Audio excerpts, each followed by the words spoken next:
चरणों में शरणार्थी वंदना, श्रद्धेय शब्दगणा के चरणों में शरणार्थी वंदना।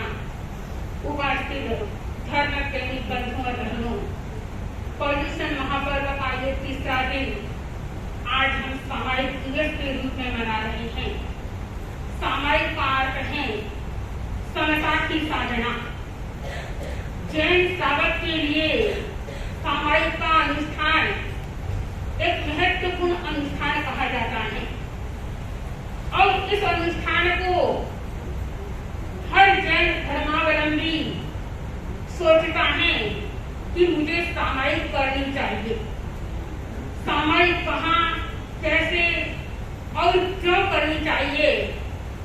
सामायिक कहते हैं कि सिद्धांत की भाषा में जो पंचम गुण स्थानवर्ती श्रावक होता है वो सामायिक का अधिकारी होता है। योग शास्त्र की भाषा में आर्त ध्यान, रौद्र ध्यान से हटकर धर्म ध्यान और शुक्ल ध्यान में अवस्थित होता है, उसे सामायिक कहते हैं। आवश्यक सूत्र के आधार पर पापकारी प्रवृत्ति को छोड़कर श्रावक के कार्यों से जो व्यक्ति ऊपर होता है वह सामायिक का अधिकारी होता है। भगवान महावीर की भाषा में हमारा भगवती सूत्र बोल रहा है कि जो व्यक्ति आत्मा में वास करता है उसे सामायिक कहते हैं।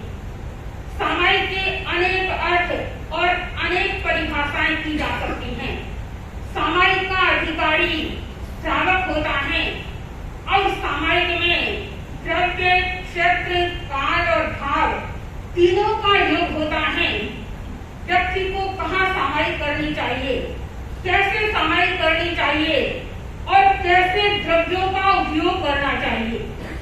सामायिक में द्रव्य होते हैं आसन, माला, मुखपत्रिका, कुंजनी, ये सामायिक के कुछ द्रव्य हैं और इन चीजों को जो व्यक्ति सहेज के रखता है, हम देखते हैं सबसे पहले सामायिक में अनेक बार सदृष्टि जी कहते हैं कि आप बाबू तो रोज बनते हैं, लेकिन जब सामायिक की अवस्था में व्यक्ति होता है तो एक बाबा का रूप धारण करता है और उसमें सबसे महत्वपूर्ण हमारा एक द्रव्य होता है मुखपत्रिका।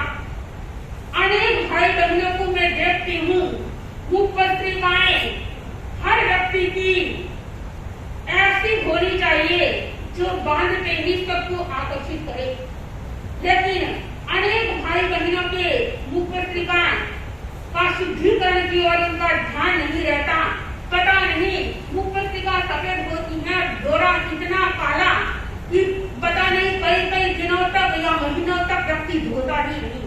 तो हमारा सबसे पहला आभूषण सामायिक का है मुखपत्रिका, उसकी ओर हमें ध्यान देना है।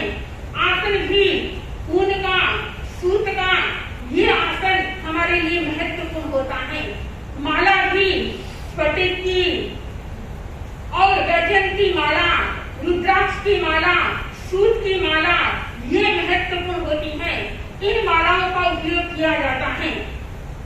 दूसरी बात आती है क्षत्र की। व्यक्ति को कहाँ सामायिक करनी चाहिए?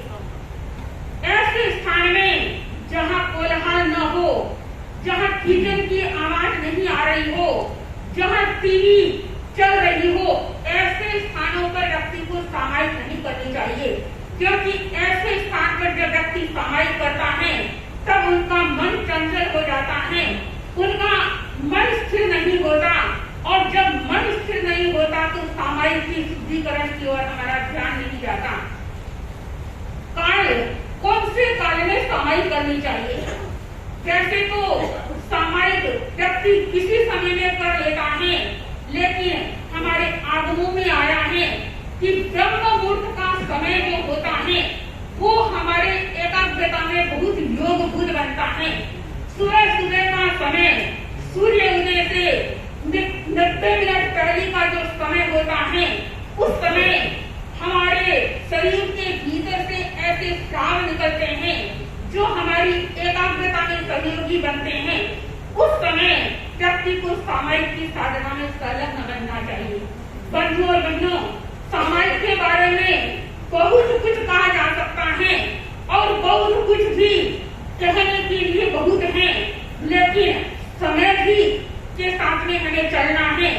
सामायिक, अनेक भाई बहन कहते हैं कि महाराज सामायिक तो करते हैं लेकिन हमारा मन नहीं लगता, मन कहीं कहीं भटकता रहता है। सामायिक में 2 करण और 3 योग से की जाती है। 2 करण और 3 योग ये हमारे महत्वपूर्ण है। करूं नहीं कराऊं नहीं, ये 2 करण हैं और मन, वचन और काया ये 3 योग हैं। लेकिन मैं कहना चाहती हूँ कि जब व्यक्ति सामायिक में होता है तो उनका वचन योग और काया योग तो सत्ता ही है।